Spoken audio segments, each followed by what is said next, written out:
Welcome back. This is the last video for the course. And for our last video, I came up with 6 exam questions. And I'll have them briefly on screen so that the viewer can pause the video, make an attempt, and then I'll go through the solution.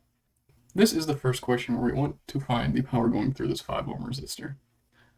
So this will use our nodal or mesh analysis, maybe some super mesh or super nodes, and then power calculations that we dealt with initially. Now for the second question, we're going to find the voltage over this resistor R2 using superposition. Now for the third question, we're going to find the Thevenin equivalent of the 5 ohm resistor from the first question. So we learned this technique that we can use for simplification of circuits. And for question 4, which has a star next to it because it is a little bit more difficult, we are going to find the output voltage as a function of time. And the bonus solution will use superposition and phasor analysis. Notice that we have an AC source right here, and then a DC source right here, and then we have our op amp. So we're going to be using several things in this question.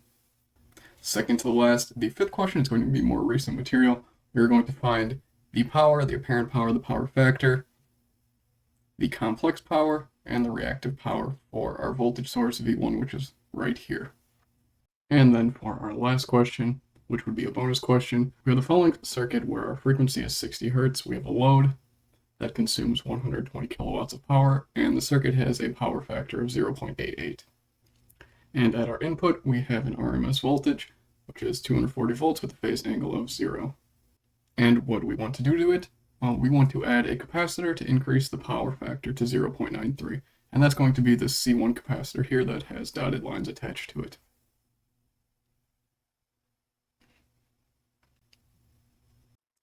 And this is the solution for the first question. So the first thing that we do is label two nodes, Vx and Vy, and we label our currents as we deem fit. Now we start with our Vx equation.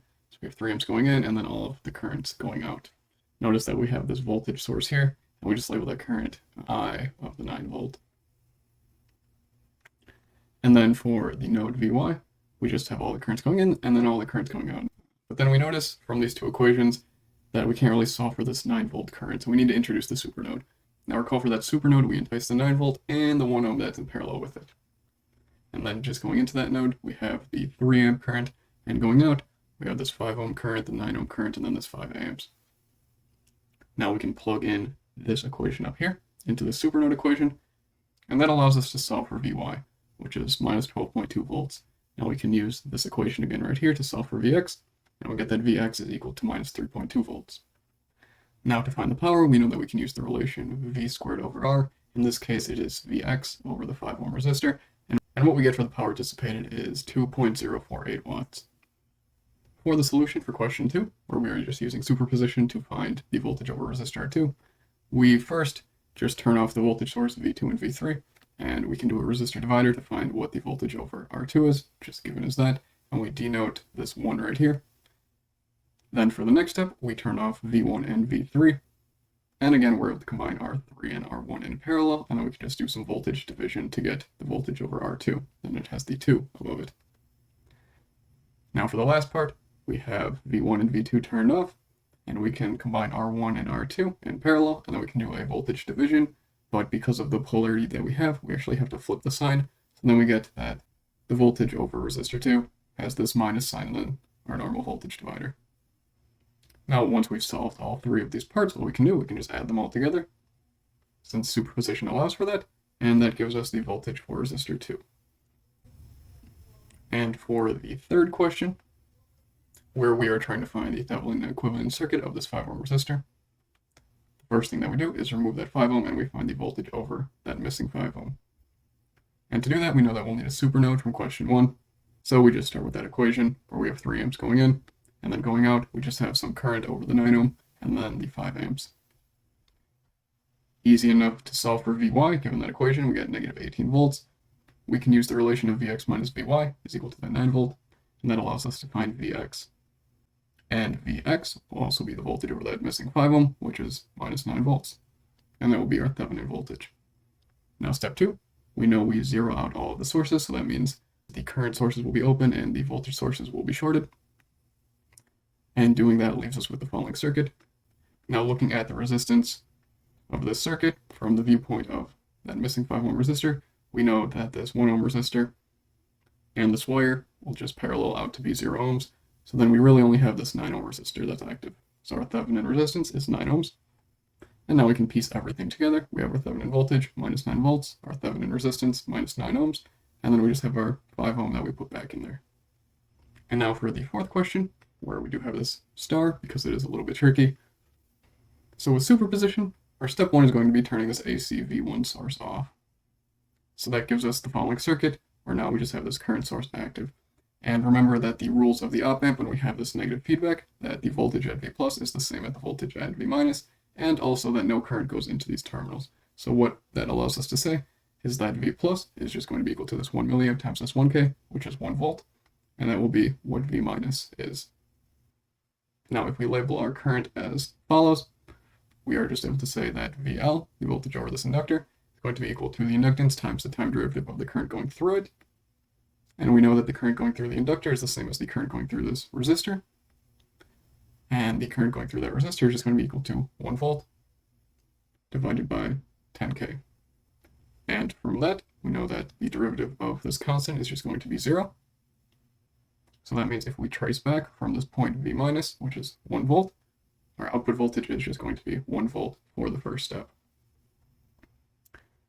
Now for the second step, we are turning that current source off, which means it's open. So we have the following circuit where we just have this 10K to ground on the V plus pin. So that allows us to say that V plus and V minus are 0 volts because we have no current going in or out of those terminals. And now we can just start to do some AC analysis. So we know that omega is going to be equal to 2000, and we know that our impedance for the inductor is just going to be J omega L. Now from the above equation, for the voltage over the inductor, we know that we can represent that in the phasor domain as just the inductance times J omega times the phasor current. And that phasor current is just going to be 0 minus that source over the 10K, or minus 20 angle 0 over the 10K. And plugging that phasor current into this phasor output voltage down here leaves us in the phasor domain with minus J 0.4. And we can convert that back to the time domain just to get 0.4 cosine 2000t minus pi over 2. Now we are able to use superposition to just add those two together, and we arrive at this final output voltage in the time domain. Now for question 5, where we have the following circuit in the time domain, we want to find the average power, apparent power, power factor, complex power, and reactive power for this voltage source right here. So the first thing that we can do, we can convert to the phasor domain, and nicely enough, our impedances work out such that the inductor impedance is just J, and the capacitor impedance is just minus J. And now we can make the following circuit here on the right, for which we can combine the impedances to just get an equivalent impedance of J plus 1. Now we can find the current simply by the voltage divided by that impedance, which just gives us 1 divided by the square root of 2 with this phase angle of minus 45 degrees. So we know that our RMS voltage is 1 with a phase angle of 0, and our RMS current is 1 divided by the square root of 2 with a phase angle of minus 45 degrees. And from that we can find the average power just as that RMS voltage times the RMS current times the cosine of that phase difference, which just gives us half a watt. And then we can find the apparent power just by the RMS voltage times the RMS current, which gives us 1 divided by the square root of 2 volt amps, or 0.707. Now we can find the power factor just by the cosine of that phase difference between the voltage and the current, and that gives us 0.707. Now, because the phase angle of the current is less than the voltage, we have a lagging power factor. And we can find the complex power simply by the phasor voltage times the conjugate of the phasor current, which simply gives us 1 divided by the square root of 2 with a phase angle of positive 45, or simply 1/2 plus J 1/2 volt amps. And then we can find the reactive power simply by the imaginary part of the complex power, which is just equal to 1/2 volt amp reactive. Now recall that question 6 is a bonus question, so it is a little bit hard and it will make you think. So the first thing that we're going to do is we're going to take this power factor, and we know that it is the difference of the phase angle, theta minus phi. So we're going to take the inverse cosine of that 0.88 to find that the angle that we have between the real axis and S is 28.36 degrees. So now in that power triangle, we can plot S with an angle, and we can see up here that P is equal to 120 kilowatts. So we know our average power. And from this, we can take the tangent of 28.36 and just see that that is equal to the reactive power divided by the average power. And then we can find that the reactive power is 64.77 var. Now with the new power factor that we want to increase to 0.93, we can do a similar process and simply find that with manipulating the power triangle, we have the reactive power just as 47.43 var. And that leaves us with a delta of about minus 17.34 var. So all this was pretty straightforward, and the next part is what makes this question the bonus question. So recall, for a simple circuit of a voltage source and a capacitor, we can define the complex power as that voltage times the conjugate of the current. And what we find that to be is minus j omega c times v RMS squared. But we also know that S can be expressed as P plus jQ. So what happens is that we can say Q is minus omega c times that RMS voltage squared. And this is great because if we have some voltage with some load all the way out here, and then we just have some capacitor, we will still be supplying the same amount of power to that load. But now we're just changing Q.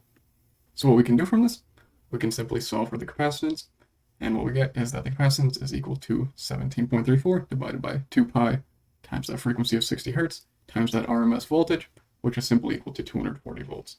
That being said, I hope you found this course very helpful. I hope you learned a lot. In the next course, we're going to be looking at logic,